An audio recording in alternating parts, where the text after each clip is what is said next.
Hi, I'm Grant Threlkeld, and this is my ePortfolio. First, we have just the demographical information about me.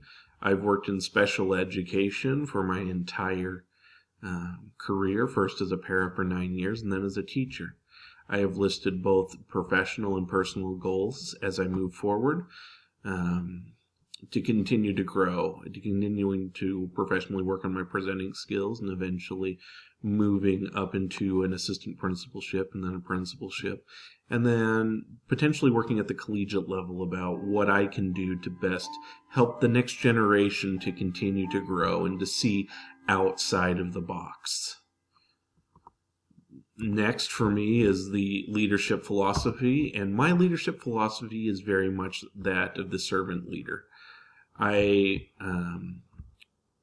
believe firmly in the adage that's frequently used in education that no one knows how much you know until they know how much you care. And so as a leader, I need to be working towards what can I do to help build the trust within my staff, in me and me in them. And then conversely with students, that if I'm not willing to do the work, then how can I expect them to do it?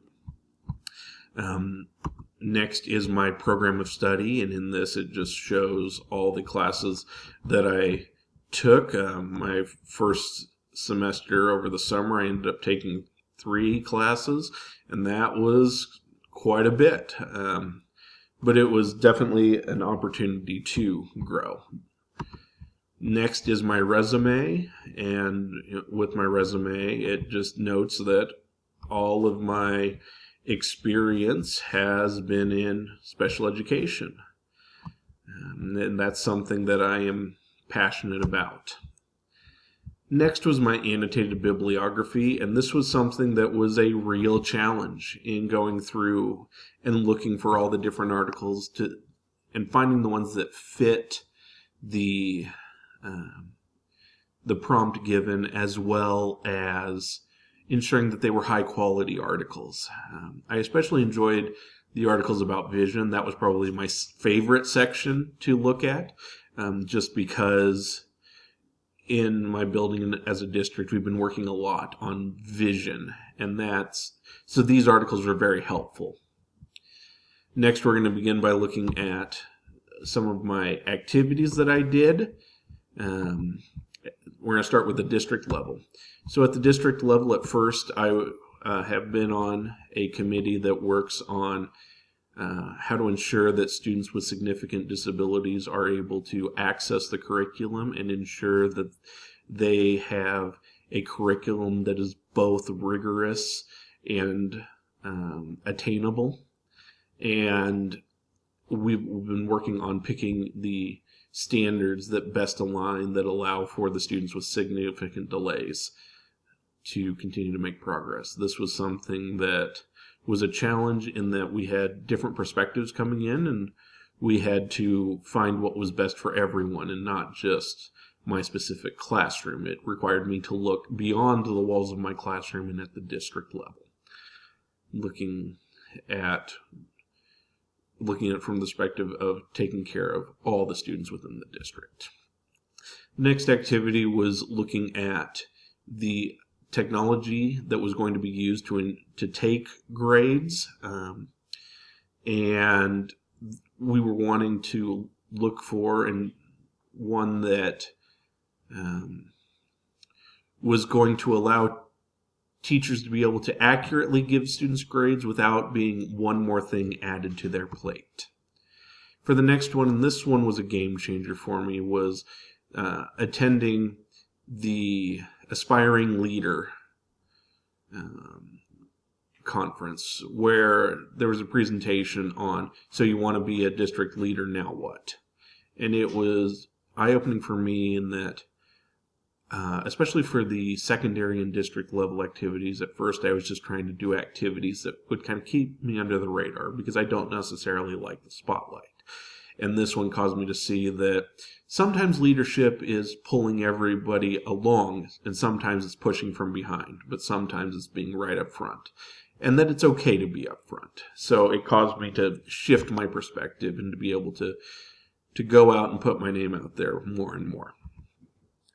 This next one is I attended a SPED summit, and as a part of it, I went to a training where it talked about students who don't qualify for special transportation but may need the special transportation for other areas. And then I worked with transportation to get a student onto a smaller bus because he has some social concerns, but it's not enough to write an IEP for. And so we were able to put him on a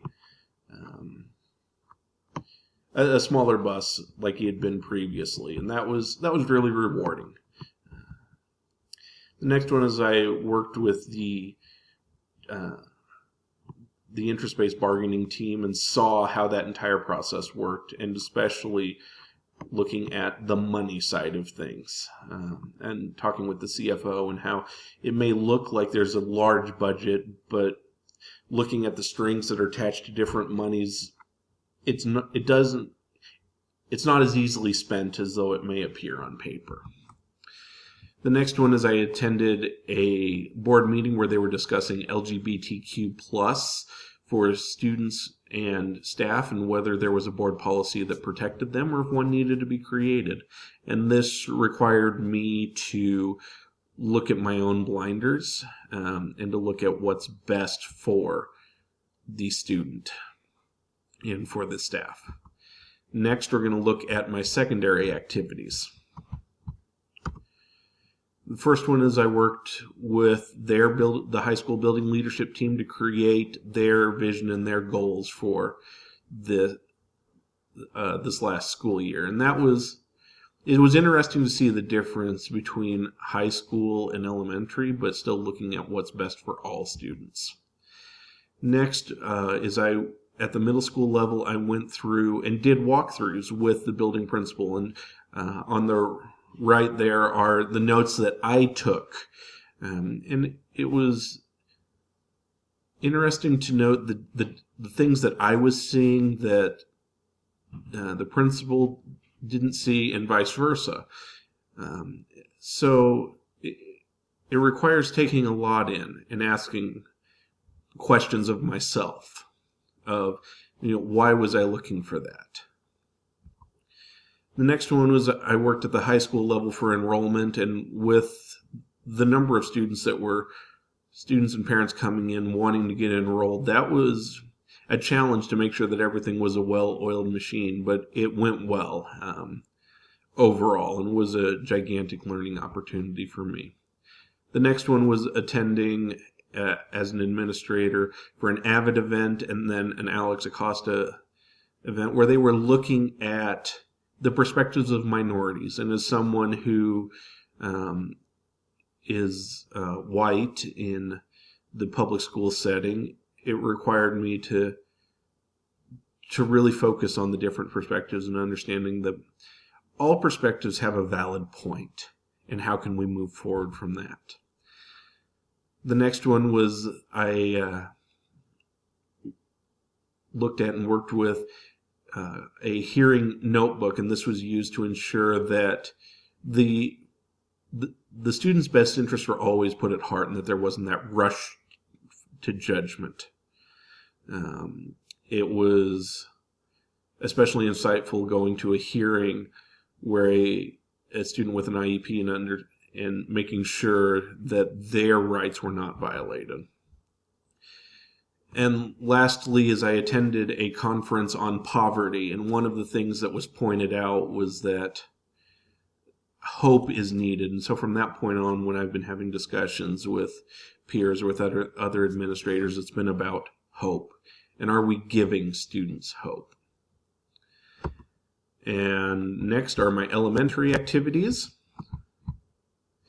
The first one is that I attended PTA meetings as an administrator and really worked with the PTA to ensure that there were activities being done that benefited the school and the PTA, with a shared leadership, in making sure that the school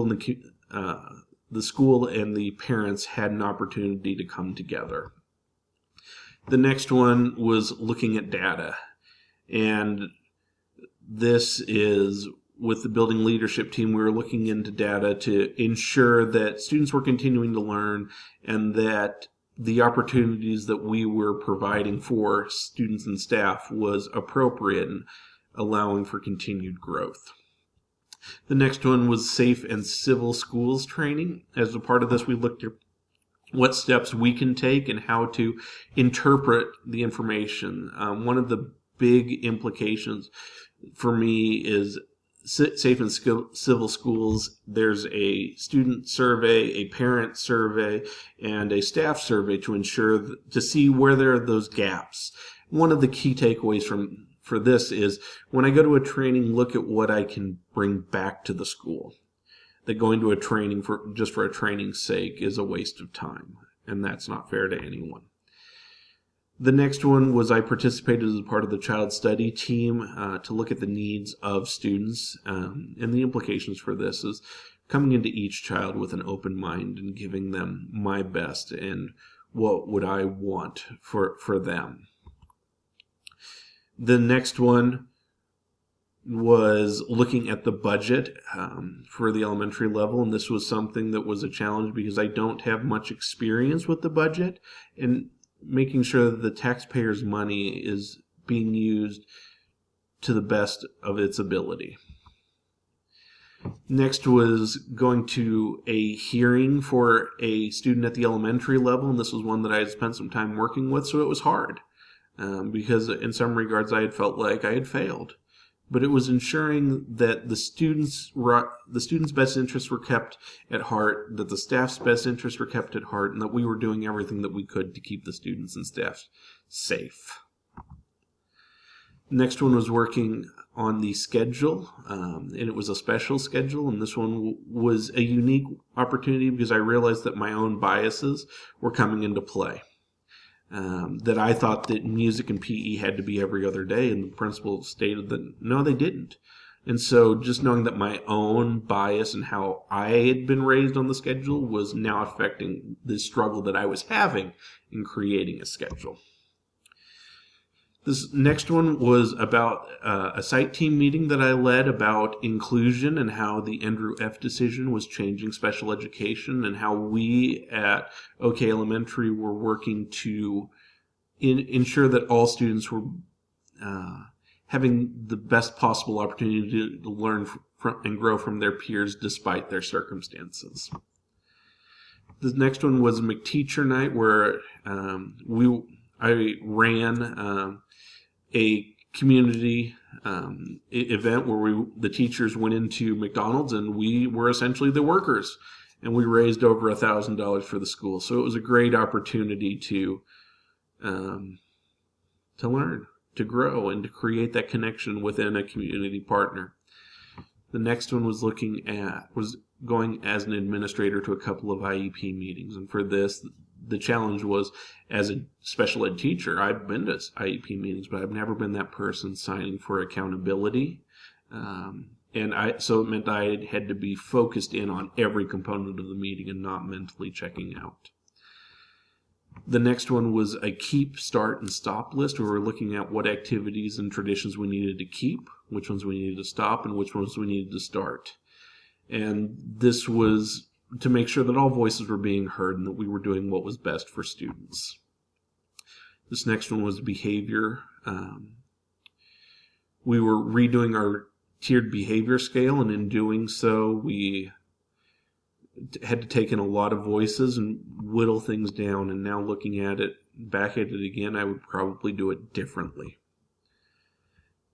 Next was looking at how our demographics of our school have changed over time and what we can do for that, and how we can make sure that every child has the opportunity to be limitless, just like the 1980 men's hockey team, and it ended up being our theme for the school year. And lastly, I have my reflection, and my reflection started off with how I didn't really want to be an administrator, especially not at the district and secondary levels. But in going through all of this, I've realized the importance that an administrator can play, and I want to continue doing that. I want to thank you for looking through my portfolio.